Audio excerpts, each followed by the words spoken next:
नमस्कार दोस्तों। डेट आज के देखो 13 जनवरी 2025 है और स्वागत है आपका एटोएल डिस्कशन में। आज देखो टोटल 4 इश्यूज हम डिस्कस करेंगे। सबसे पहला इंपॉर्टेंट आर्टिकल हम डिस्कस करेंगे द हिंदू का MEA यानी मिनिस्ट्री ऑफ एक्सटर्नल अफेयर्स में रिफॉर्म से संबंधित।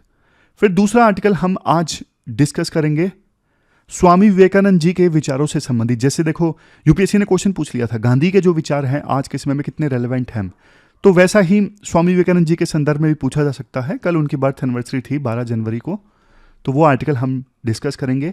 फिर देखो एथिक्स का फिर से एक आर्टिकल है, वो है स्पोर्ट्स में ना दर्शकों की क्या एथिकल रिस्पॉन्सिबिलिटी होती है। स्पोर्ट्स पर्सन्स की तो हमें पता है, लेकिन दर्शकों की क्या एथिकल रिस्पॉन्सिबिलिटी होती है। फिर लास्ट चौथा आर्टिकल हम डिस्कस करेंगे लॉ बाय रिफ्लेक्स से संबंधित। कैसे तमिलनाडु की जो सरकार है वो सिर्फ अपनी इमेज को ठीक करने के लिए कानून लेके आई है असेंबली में, अदरवाइज महिलाओं की सेफ्टी को एक्चुअल में ठीक करने के लिए कानून से कुछ नहीं होगा। डिस्कस करेंगे। और डिस्कशन स्टार्ट करें उससे पहले एक इफेक्ट के बारे में थोड़ा सा जान लेते हैं जिसको आप यूज कर सकते हो एथिक्स में। Spotlight effect. स्पॉटलाइट इफेक्ट क्या होता है? देखो अक्सर जैसे हम स्पीच देने जाते हैं ना, स्पीच देने जाते हैं तो थोड़ा सा फंबल कर गए, हम अटक गए बीच में, तो ना हमें यह लगता है कि ना सबने इस चीज को पूरी तरह से नोटिस कर लिया, अब सब मुझे जज कर रहे हैं, सबकी नजर में जो मेरी इमेज है वो खराब हो चुकी है। एक और एग्जांपल देता हूं। कई बार ना हमारी शर्ट पे ना छोटा सा दाग लगा होता है, छोटा सा दाग होता है, और हम उस दाग को लेके इतने ज्यादा कॉन्शियस होते हैं कि जैसे सारे लोग मुझे ही देख रहे हैं कि हाय इसकी शर्ट पे देखो दाग है, जबकि देखो कोई नोटिस ही नहीं करता। ऐसा जानते हो क्यों होता है? ऐसा होता है स्पॉटलाइट इफेक्ट के कारण। देखो हम ना हमारी दुनिया में होते हैं, हम सोच रहे होते हैं कि अच्छा ये है, हम कॉन्शियस हैं किसी चीज के बारे में, और हमारे अंदर हमारी एक दुनिया होती है जिसमें सेंटर ऑफ अटेंशन कौन होता है? हम खुद। और हमें यह लगता है कि जितना फोकस हम खुद पे कर रहे हैं बाकी लोग भी उतना ही फोकस मुझ पे कर रहे हैं, जबकि देखो दूसरे लोग भी अपनी ही दुनिया में व्यस्त हैं। दूसरे लोगों की अपनी इनसिक्योरिटीज हैं, उनकी दुनिया में स्पॉटलाइट उन पे खुद पे है ना कि हम पे। लेकिन हम ये गलती कर देते हैं। आपने स्पीच देते वक्त फंबल किया, किसी ने नोटिस भी नहीं किया, किसी ने देखा भी नहीं, मतलब कि फंबल किया है। उनका मेन फोकस कंटेंट पे है ना कि इस चीज पे कि वो सामने वाला स्पीच देने वाला पर्सन ने थोड़ा सा फंबल कर लिया। लेकिन आपको ऐसा लगता है क्योंकि आप कॉन्शियस हो गए, तो आपको ऐसा लगता है कि सारी दुनिया मुझे ही देख रही है और मेरी बेइज्जती हो गई।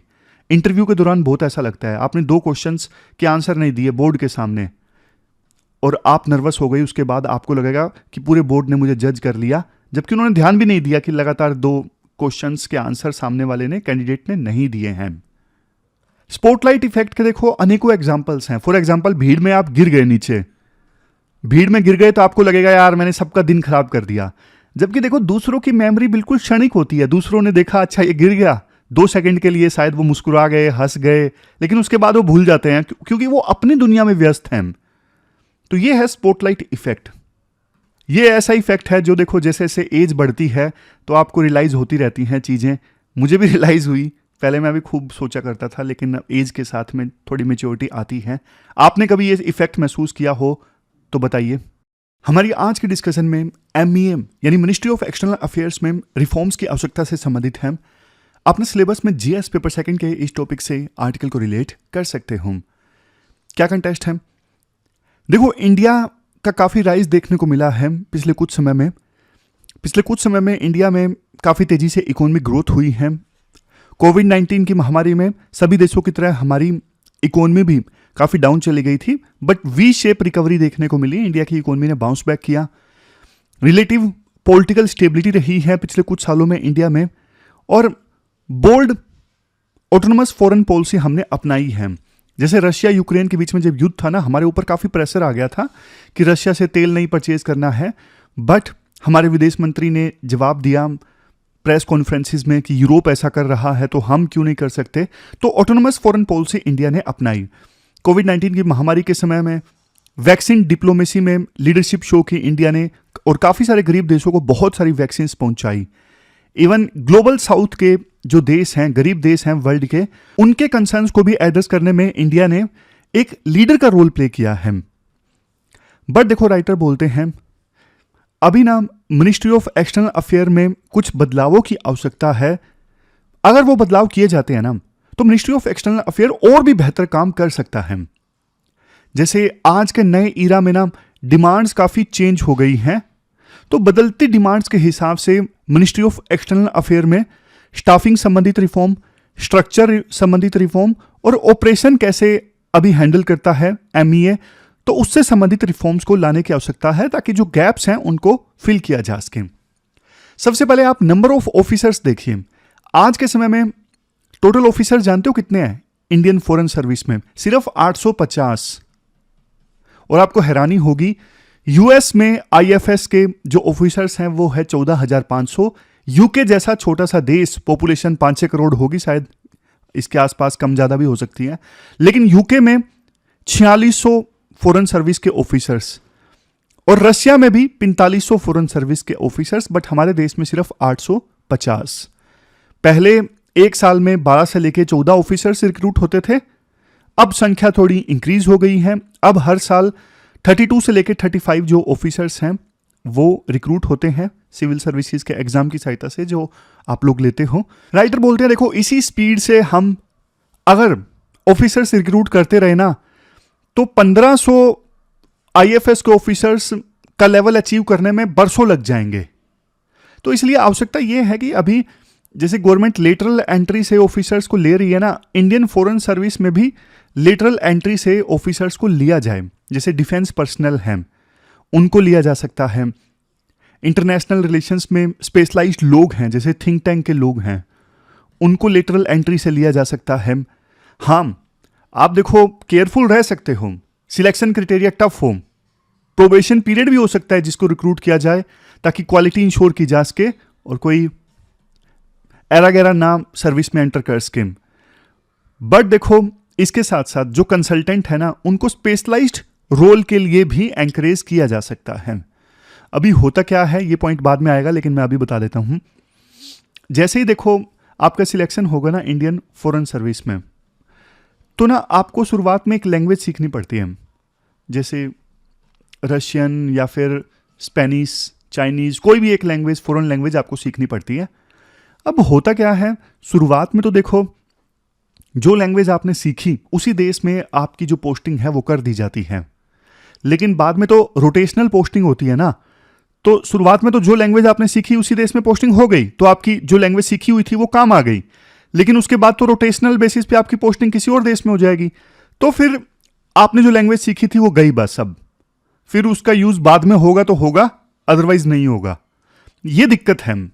इसके बाद नेक्स्ट देखो MEA का इंटरनल स्ट्रक्चर, इसमें रीऑर्गेनाइजेशन की आवश्यकता है। अभी देखो मिनिस्ट्री ऑफ एक्सटर्नल अफेयर में ना छोटी छोटी बहुत सारी डिविजन्स हैं, और ज़्यादातर जो डिविजन्स हैं ना वो टेरिटरी के बेस पे हैं, मतलब ओशंस वगैरह पे ध्यान नहीं दिया गया है, मैरीटाइम स्पेस पे थोड़ा कम ध्यान दिया गया है। जैसे नेबरहुड पे इंडिया का काफ़ी फोकस है, बट जो डिवीजन बनी हुई है ना वो ओवरऑल नेबरहुड पे फोकस नहीं करती हैं। जैसे पाई एक डिवीजन है, पाकिस्तान, अफगानिस्तान, ईरान। BM एक डिवीजन है, बांग्लादेश, म्यांमार। नॉर्दर्न डिवीजन है, नेपाल, भूटान। IOR डिवीजन है, श्रीलंका, मालदीव और दूसरे इंडियन ओशन रीजन में आने वाले देश हैं। ये छोटे छोटे डिवीजन्स हैं। जबकि देखो, अब मान लीजिए आतंकवादी के आने का इशू है, अब आतंकवादी पाकिस्तान के कुछ ग्रुप्स भेजते हैं, लेकिन बांग्लादेश के थ्रू भेज रहे हैं या फिर नेपाल के थ्रू भेज रहे हैं, तो मिनिस्ट्री ऑफ एक्सटर्नल अफेयर में ही इतना सारा कोऑर्डिनेशन की आवश्यकता है इस टेररिज्म के इशू को बड़े लेवल पे डील करने के लिए। मतलब इन सभी देशों से बात करने के लिए अलग अलग डिवीजन में कोऑर्डिनेशन चाहिए, तो कम से कम नेबरहुड को साथ ले जाने के लिए एक डिवीजन होनी चाहिए, इतनी सारी मल्टीपल डिवीजन नहीं होनी चाहिए। और ये सारी जो डिवीजन्स हैं ये ऊपर इनपुट देती हैं ना, ये सारी डिवीजन्स ऊपर इनपुट देती हैं, तो सेंट्रल लेवल पे ना कॉम्प्रिहेंसिव व्यू नहीं आ पाता होगा चल क्या रहा है, मतलब सभी देशों को एक साथ हमें देखना है, वैसा व्यू नहीं आ पाता होगा। व्यू फ्रेगमेंटेड हो जाता है, इतनी सारी डिवीजन्स बना रखी हैं छोटी छोटी।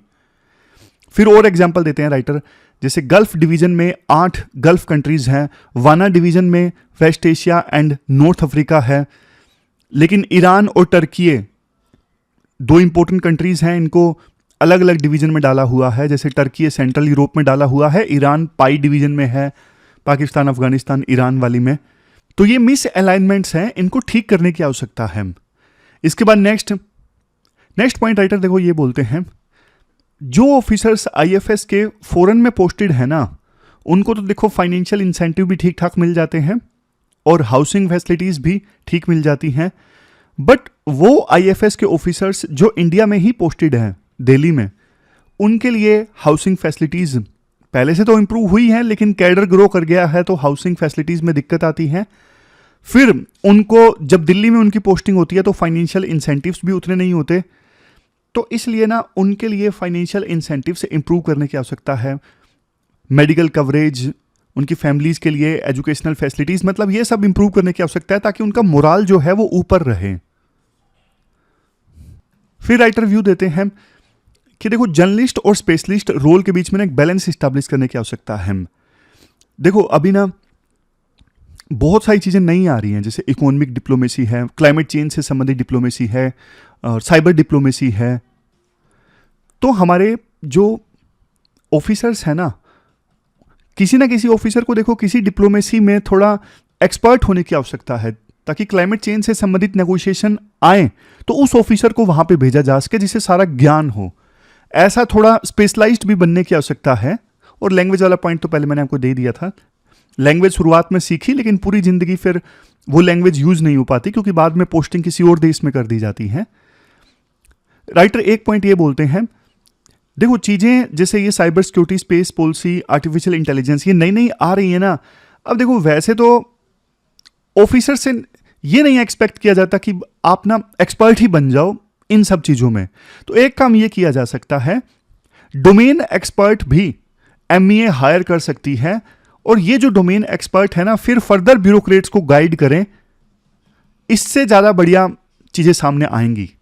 समझ गए? मतलब स्पेशलाइज्ड रोल तो लेंगे ही आईएफएस वाले, बट ये बहुत ज्यादा नई चीजें जो सामने आ रही हैं, स्पेस पॉलिसी, आर्टिफिशियल इंटेलिजेंस, इनके लिए ना डोमेन एक्सपर्ट्स मिनिस्ट्री में हायर किए जा सकते हैं। वो फर्दर फिर गाइड करें जो हमारे लीडर्स हैं फॉरेन एक्सटर्नल अफेयर मिनिस्ट्री में, फॉरेन पॉलिसी जो बनाते हैं। लास्ट में राइटर ये बोलते हैं, देखो बहुत सारी चीजें नई हुई हैं, जैसे पॉलिसी की डिवीजन इस्टाब्लिश हुई है, प्लानिंग एंड रिसर्च की डिवीजन इस्टाब्लिश हुई है, centre for contemporary China studies establish हुआ है। इससे एक इंटेंट पता लगता है कि हाँ भाई ग्लोबल ट्रेंड्स जो हैं उससे अडेप्ट करने की कोशिश कर रही है मिनिस्ट्री ऑफ एक्सटर्नल अफेयर। और जो हमारे विदेश मंत्री हैं एस जयशंकर, वो काफ़ी इनोवेशन भी लेके आ रहे हैं और उन्होंने असर्टिवनेस भी शो की है। बट देखो जैसे इंडिया 2047 से पहले विकसित भारत बनने के रास्ते पर है ना, तो उससे पहले ये जो चेंजेस की बात हमने की, ये चेंजेस आने चाहिए, तभी फॉरेन पॉलिसी और ज़्यादा इफेक्टिव हो सकेगी। तो ये पूरा आर्टिकल हमने डिस्कस किया, चलते हैं आगे। इसके बाद नेक्स्ट आर्टिकल देखो, स्वामी विवेकानंद जी के विचारों से संबंधित है। उनके विचार आज के समय में कितने रेलेवेंट हैं दुनिया की प्रॉब्लम्स को सोल्व करने के लिए। आप सिलेबस में जीएस पेपर 4 और ऐसे दोनों से इस आर्टिकल को रिलेट कर सकते हो। दोनों जगह इस आर्टिकल में जो पॉइंट्स हैं उनका इस्तेमाल हो सकता है। इंट्रोडक्शन में देखो राइटर ये बोलते हैं, आज वर्ल्ड देखो बहुत सारी प्रॉब्लम से जूझ रहा है। कई सारे देश ऐसे हैं जहां पे सिविल वार चल रहा है, कई सारे देशों के बीच में युद्ध चल रहा है, वर्ल्ड में इनइक्वालिटीज बढ़ती जा रही हैं, अमीर और गरीब के बीच में खाई। ये खाई देखो जहां एक देश के अंदर भी देखने को मिलती है और विभिन्न देशों के बीच में भी देखने को मिलती है। जैसे यूएसए जैसे देश और ज़्यादा अमीर हो रहे हैं, लेकिन अफ्रीकन कंट्रीज उनका इनकम लेवल कहाँ पे इंप्रूव हो रहा है, उनका इनकम लेवल और ज़्यादा गिर रहा है। तो ना सिर्फ देश के अंदर बल्कि विभिन्न देशों के बीच में भी इनकम इनइक्वालिटीज बढ़ रही है। क्लाइमेट चेंज की तरफ वर्ल्ड आगे बढ़ रहा है, इन्वायरमेंटल डिजास्टर देखने को मिल रहे हैं। तो ऐसी सिचुएशन में देखो स्वामी विवेकानंद जी का जो विजन था ना इंडिया के लिए और पूरे वर्ल्ड के लिए, वो विजन देखो आज के समय में बहुत ज़्यादा इंपॉर्टेंट है। स्वामी विवेकानंद जी के जो विचार है ना वो वेदांत फिलोसफी पर आधारित है। वेदांतिक फिलोसफी ये कहती है हम सब जो ह्यूमन बींग्स हैं वो इंटरकनेक्टेड हैं। हम सब के अंदर ना डिवाइन पावर है। इसलिए हम सबको, खास करके देखो लीडर्स को, नैरो इंटरेस्ट से ऊपर उठते हुए कलेक्टिव वेलबींग के बारे में सोचना चाहिए, मतलब सबके फायदे के बारे में सोचना चाहिए। आज आप देखोगे कोई लीडर ऐसा है जो जाति के नाम पे खेल रहा है, अपनी अपनी जाति की बात करता है। कोई लीडर ऐसा है जो सिर्फ अपने धर्म की बात करता है। कोई सिर्फ अपने एथनिक ग्रुप की बात करता है, ट्राइब है तो सिर्फ अपनी ट्राइब की बात करता है। तो वेदांतिक फिलोसफी कहती है कलेक्टिव वेलबींग के लिए काम करना चाहिए। स्वामी विवेकानंद जी देखो ये कहते हैं इंडिया सिर्फ वो देश नहीं है जिसने पास्ट में, एंशिएंट ईरा में ग्लोरी हासिल की। इंडिया पूरे वर्ल्ड का स्पिरिचुअल हार्ट है, स्पिरिचुअल कैपिटल है। इंडिया के पास में ना खजाना है विजडम का, और वो खजाना इंडिया दूसरे देशों के साथ में, पूरी मानवता के साथ में शेयर कर सकता है। स्वामी विवेकानंद जी का जो विजन था ना, वो डोमिनेंस का नहीं था। जैसे आज यूएसए पूरे वर्ल्ड पे डोमिनेट करना चाहता है, चाइना पूरे वर्ल्ड पे डोमिनेट करना चाहता है, नहीं। स्वामी विवेकानंद जी का विजन ये था इंडिया की रिस्पॉन्सिबिलिटी है मानवता को अपलिफ्ट करना, मानवता को ऊपर लेके जाना। उनका एक फेमस कोट है, rise awake and stop note till the goal is achieved. उठो जागो एंड तब तक मत रुको जब तक कि आपका लक्ष्य अचीव ना हो जाए। तो वो मानवता से ये रिक्वेस्ट करते हैं कि आप ये छोटे छोटे जो नैरो इंटरेस्ट है ना, सेल्फ इंटरेस्ट है, इनसे ऊपर उठ जाओ और कलेक्टिव एक्शन की तरफ आगे बढ़ो, मिलके काम करना है। उनका जो विजन था वो ऐसा था कि आज का जो वर्ल्ड बहुत ज्यादा डिवाइडेड है ना, उस डिवाइडेड वर्ल्ड को एकजुट करने का काम करता है स्वामी विवेकानंद जी का विजन। आज वर्ल्ड में देखो कितनी प्रॉब्लम है, टेररिज्म की प्रॉब्लम है, क्लाइमेट चेंज की प्रॉब्लम है। आप एक बार बताओ, क्या ये प्रॉब्लम्स अकेला कोई इंसान या फिर अकेला कोई देश हैंडल कर सकता है? नहीं कर सकता। हमें कलेक्टिव एक्शन की आवश्यकता है। आज वर्ल्ड में आप हर जगह पे कंपटीशन देखोगे, एक्सप्लॉयटेशन देखोगे, और उसी के सिम्टम है ये सब, इनइक्वालिटी, पॉवर्टी, क्लाइमेट चेंज। तो वेदांत की जो फिलोसफी है ना, जिसपे स्वामी विवेकानंद जी ने फोकस किया, वो फिलोसफी फोकस करती है स्पिरिट ऑफ सेल्फलेसनेस पे, कि मतलब बिना स्वार्थ के आप काम करो। बहुत मुश्किल है, बिना स्वार्थ के आजकल कोई काम करता नहीं है, लेकिन बिना स्वार्थ के जब हम सोचने लगेंगे ना, तभी ये समस्याएं एड्रेस होंगी, पॉवर्टी, इनइक्वालिटी और क्लाइमेट चेंज जैसी समस्याएं। शेयर्ड रिस्पॉन्सिबिलिटी, इन समस्याओं को एड्रेस करना हम सब की जिम्मेदारी है। सैटरडे को हमने वो इफेक्ट डिस्कस किया था ना, बाय स्टैंडर इफेक्ट, तो वो डिफ्यूज्ड रिस्पॉन्सिबिलिटी हो जाती है, मैं क्यों लूं। लेकिन वेदांतिक फिलोसफी कहती है जो प्रॉब्लम्स हैं उनको एड्रेस करना सबकी रिस्पॉन्सिबिलिटी है, शेयर्ड रिस्पॉन्सिबिलिटी है। और हमें ना आज के समय में अस वर्सेस देम वाली जो सोच है ना, उसको मिटाना होगा। India and Pakistan, USA and China, हर जगह पे जाति के नाम पे, धर्म के नाम पे अस वर्सेस देम सोच है। आइडेंटिटीज के नाम पे वर्ल्ड डिवाइडेड है पूरी तरह से। और स्वामी विवेकानंद जी जो बोलते हैं ना, सेल्फलेसनेस, कि बिना स्वार्थ के काम करो, ये सिर्फ देखो एक आइडियल नहीं है, बल्कि एक प्रैक्टिकल आइडिया है ह्यूमैनिटी को बचाने का। मिल के काम करेंगे तभी ह्यूमैनिटी बच पाएगी, अदरवाइज नहीं बच पाएगी। 2023 में ना G20 की लीडरशिप इंडिया के पास थी, तो दिल्ली डिक्लेरेशन जो हुआ था ना समिट के बाद, उस डिक्लेरेशन में ना स्वामी विवेकानंद जी के विचारों की छाप देखने को मिली थी 4 P's में। 4 P's मतलब सबसे पहला पीपल, लोगों को इंपावर करो। कैसे? एजुकेशन से इंपावर करो, अच्छी हेल्थ से इंपावर करो, और इक्विटी मतलब इंक्लूसिव ग्रोथ होनी चाहिए, सबको डेवलपमेंट का लाभ मिलना चाहिए। नेक्स्ट प्रोस्पेरिटी मतलब इंक्लूसिव इकोनॉमिक ग्रोथ लेके आओ, कोई भी पीछे नहीं छूटना चाहिए। ऐसा नहीं कि इनकम इनइक्वालिटीज बहुत बढ़ जाएं, कुछ बहुत अमीर हो जाएं, कुछ बहुत ज़्यादा गरीब, नहीं, ऐसा नहीं। नेक्स्ट है प्लैनेट के रिसोर्सेज को भी हमें बचा के रखना है। रिसोर्सेज को ऐसे यूज करना है कि आने वाली जनरेशंस के लिए रिसोर्सेज बचें। चौथा पी है पीस। विभिन्न देशों के बीच में ना अंडरस्टैंडिंग होनी चाहिए, ताकि वर्ल्ड में हार्मनी रहे और कोएग्जिस्टेंस रहे विभिन्न देशों की, विभिन्न लोगों की। ऐसा ना हो जैसे अभी युद्ध चल रहा है रशिया और यूक्रेन के बीच में, कि एक देश ऐसी नीतियां अपनाए जिससे दूसरे की एग्जिस्टेंस खतरे में आ जाए, नहीं। तो ये जो पिछले साल दिल्ली डिक्लेरेशन था ना 2023 में, ये देखो सिर्फ एक पॉलिसी स्टेटमेंट नहीं है, ये वर्ल्ड को जगाने की कोशिश है। और पूरे वर्ल्ड को जगाने में देखो इंडिया की लीडरशिप जो है ना बहुत इंपॉर्टेंट साबित हो सकती है, क्योंकि इंडिया में हमेशा से ना आपको एक बैलेंस देखने को मिलता है। बैलेंस जैसे ट्रेडिशन एंड मॉडर्निटी के बीच में बैलेंस देखने को मिलता है, जहां हम पुरानी वैल्यूज को सहेज के रखे हुए हैं तो नए आइडियाज को भी अपना रहे हैं।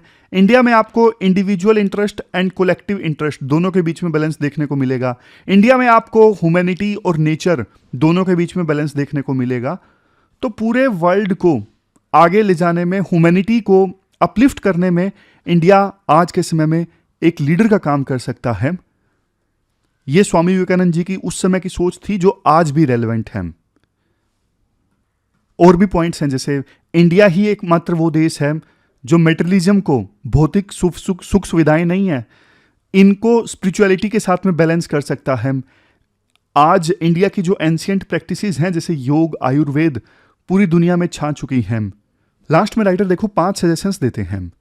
सबसे पहले एथिकल लीडरशिप, जो पूरे वर्ल्ड में लीडर्स हैं ना, उनको देखो छोटे छोटे इंटरेस्ट से ऊपर उठना चाहिए और अपनी सोच में इंटीग्रिटी, सेल्फलेसनेस इनको अपनाना चाहिए, ताकि ग्रेटर गुड के लिए काम किया जा सके, सबके फायदे के लिए काम किया जा सके, ना कि सिर्फ एक सेक्शन ऑफ पीपल के लिए।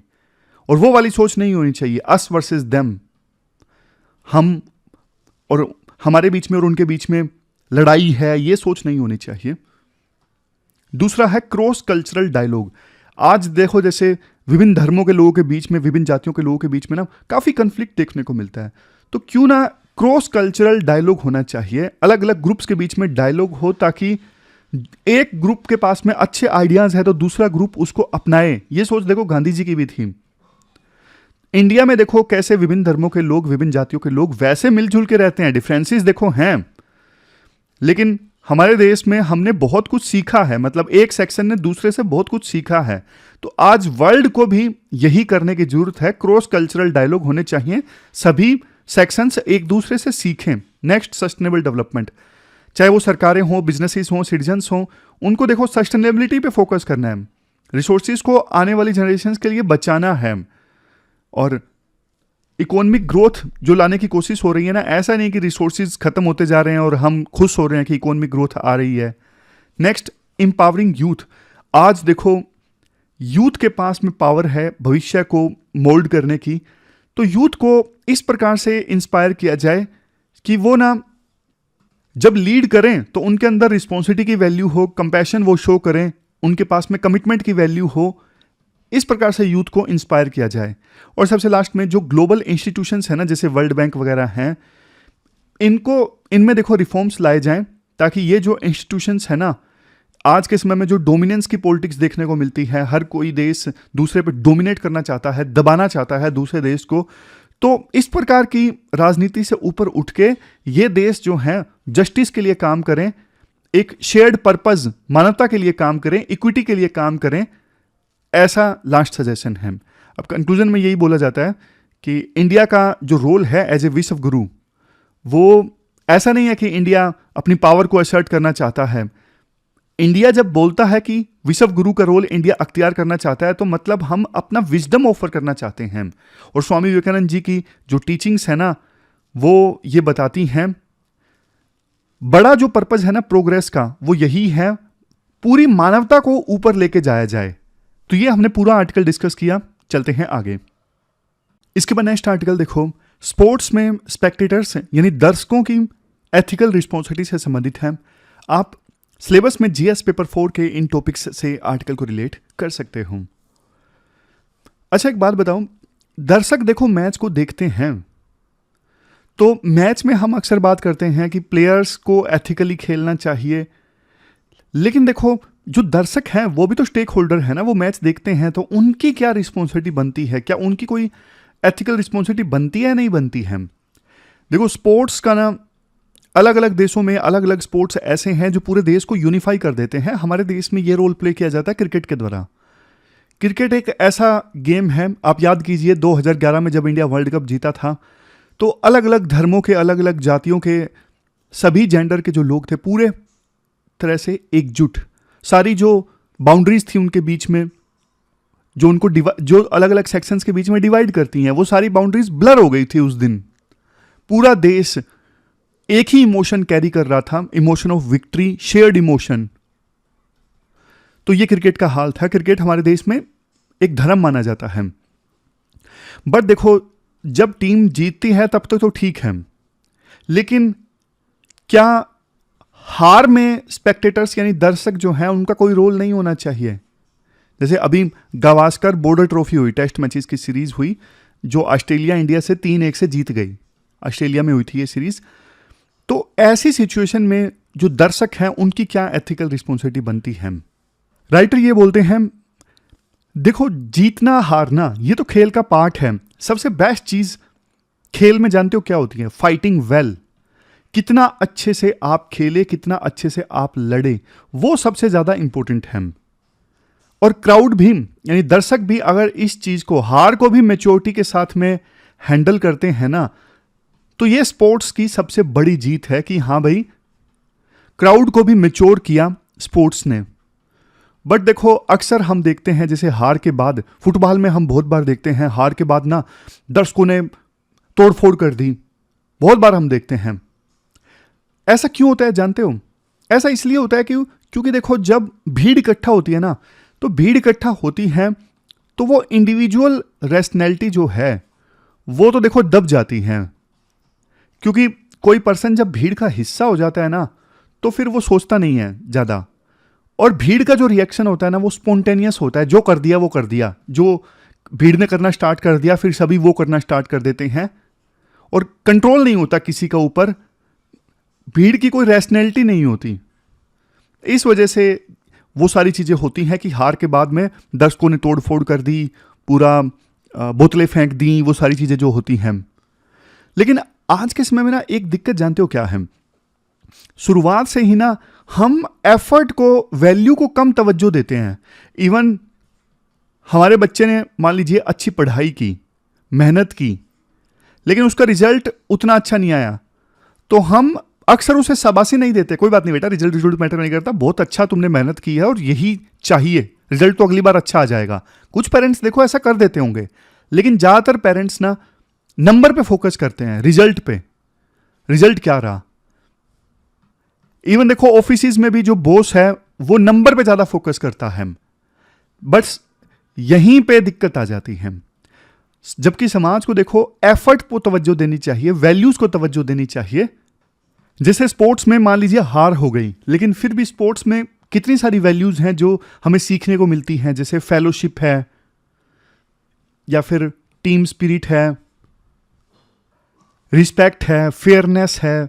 तो ये सारी जो वैल्यूज है ना, ये स्पोर्ट्स हमें सिखाता है। लेकिन जब हम सिर्फ रिजल्ट पे फोकस करते हैं ना, तो ये जो वैल्यूज हैं वो पीछे रह जाती हैं। सचिन तेंदुलकर महान प्लेयर सिर्फ इसलिए नहीं बने कि सचिन तेंदुलकर के नाम पे बहुत सारे रिकॉर्ड्स हैं। सचिन तेंदुलकर महान प्लेयर बने अपनी स्पोर्ट्समैनशिप के लिए। जैसे जब इंडिया वर्ल्ड कप जीता 2011 में, तो जो ये सुधीर हैं इंडिया के मैचेस में तिरंगा रंगवाए हुए, इनको सचिन तेंदुलकर ने पवेलियन में इनवाइट किया और इनको वर्ल्ड कप भी शेयर करने दिया। तो ये है मैजिक ऑफ स्पोर्ट्स। लेकिन देखो, अगर जीत जाने पे जैसे देखो दर्शक खुशी का आनंद लेते हैं, तो हार में भी जो दर्शक हैं उनको वैसी ही मैच्योरिटी शेयर करनी चाहिए। ऐसा नहीं कि जीत गए तो जीत हमारी और हार गए तो हार तुम्हारी। ये मैच्योरिटी का संकेत नहीं है। तो कुल मिलाकर देखो यही बातें इस आर्टिकल में बोली जाती हैं। नीरज चोपड़ा का भी एग्जाम्पल दिया जाता है। नीरज चोपड़ा एक अच्छे स्पोर्ट्स पर्सन हैं। जैसे उनकी एक फोटो वायरल हुई थी पाकिस्तान के प्लेयर के साथ में। कुछ चुनिंदा लोगों ने उस समय क्रिटिसाइज किया था कि पाकिस्तान के प्लेयर हैं, लेकिन देखो स्पोर्ट्स में नीरज चोपड़ा ने बोला भी बाद में इंटरव्यू में, देखो एक कॉम्पिटिटिव प्लेयर हैं पाकिस्तान के प्लेयर, जिन्होंने उतनी ही मेहनत की है जितनी मैंने मेहनत की है। तो देखो रिस्पेक्ट बहुत ज़रूरी है एक स्पोर्ट्स पर्सन के द्वारा दूसरे स्पोर्ट्स पर्सन की। वैल्यूज़ को हमें नहीं भूलना है। चाहे प्लेयर देखो हमारे दुश्मन देश का है या फिर कहीं और का है, यही तो स्पोर्ट्स हमें सिखाता है।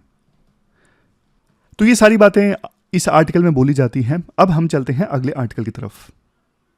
इसके बाद next article law by reflex से संबंधित है। आप सिलेबस में जीएस पेपर सेकंड के इस टॉपिक से आर्टिकल को रिलेट कर सकते हो। क्या कंटेस्ट है?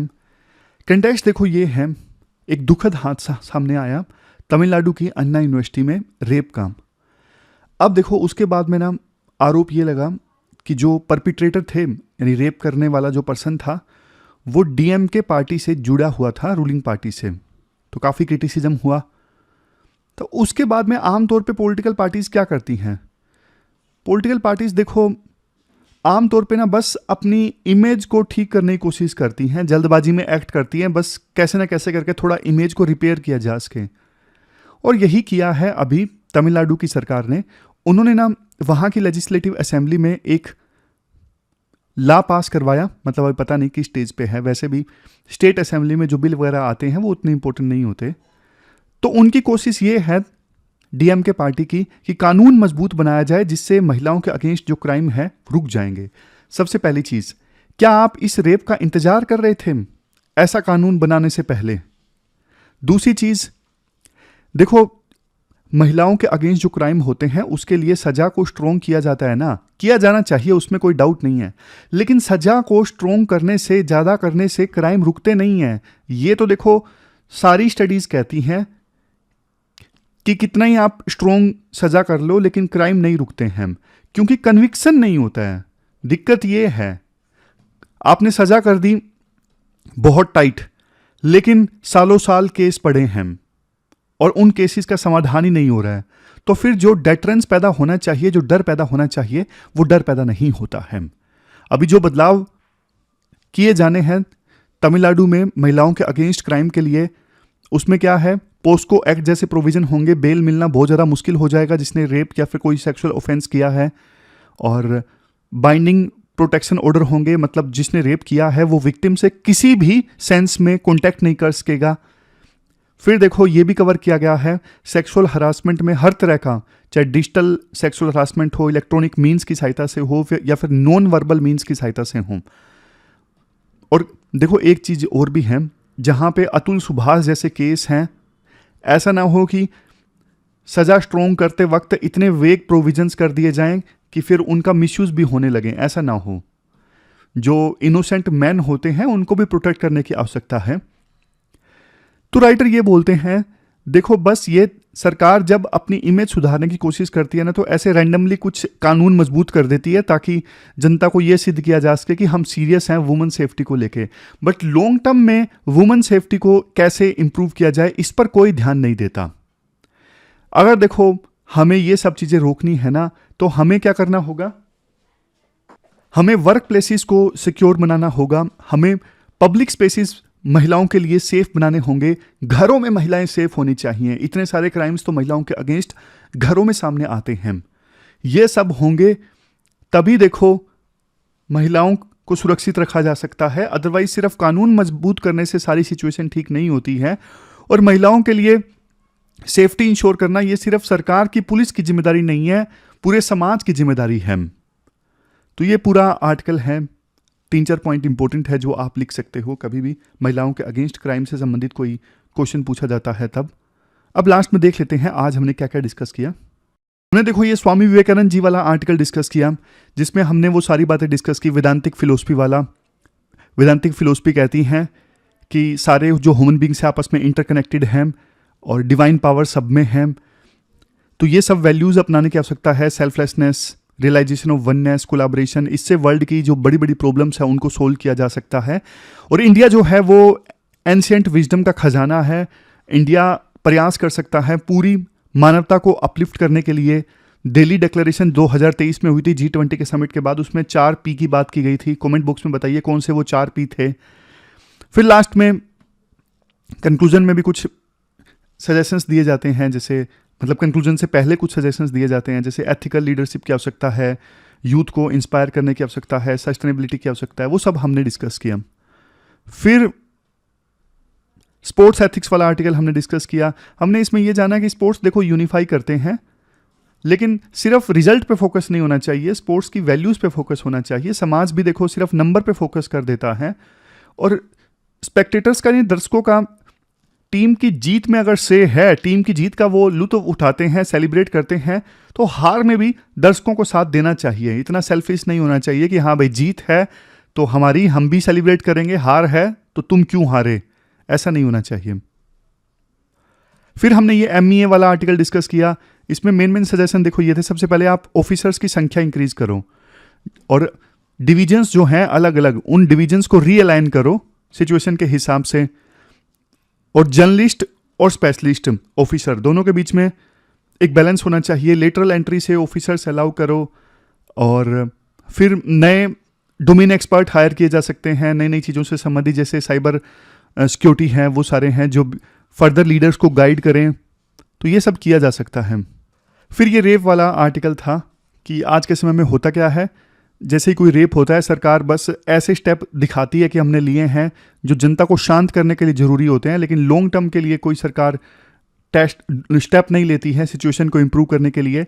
सज़ा इंक्रीज़ कर दी जाती है लेकिन कन्विक्शन कम है, ऑलरेडी जो लॉज हैं उनका इम्प्लीमेंटेशन कमज़ोर है, तो ये सारी चीज़ें देखने को मिलती हैं। महिलाओं को सेफ रखना है तो शुरुआत वर्क प्लेसेस से, पब्लिक प्लेसेस से, होम से होनी चाहिए, और ये जिम्मेदारी पूरे समाज की है, ना सिर्फ सरकार की या फिर पुलिस की। क्वेश्चंस देख लीजिए कौन से आपको अटेम्प्ट करने हैं। 2 क्वेश्चन आपको अटेम्प्ट करने हैं, एक तो मिनिस्ट्री ऑफ एक्सटर्नल अफेयर में रिफॉर्म से संबंधित, दूसरा क्वेश्चन फिर स्वामी विवेकानंद जी के विचारों से संबंधित आपको अटेम्प्ट करना है। दोनों क्वेश्चंस 250 वर्ड्स में आपको आंसर देने हैं, दोनों 15 मार्क्स के क्वेश्चन हैं। तो ये थी हमारी आज की डिस्कशन। कल मिलते हैं फिर से एक नई डिस्कशन के साथ, तब तक आप अपना ध्यान रखिए, अच्छे से पढ़िए। Thank you very much for discussion.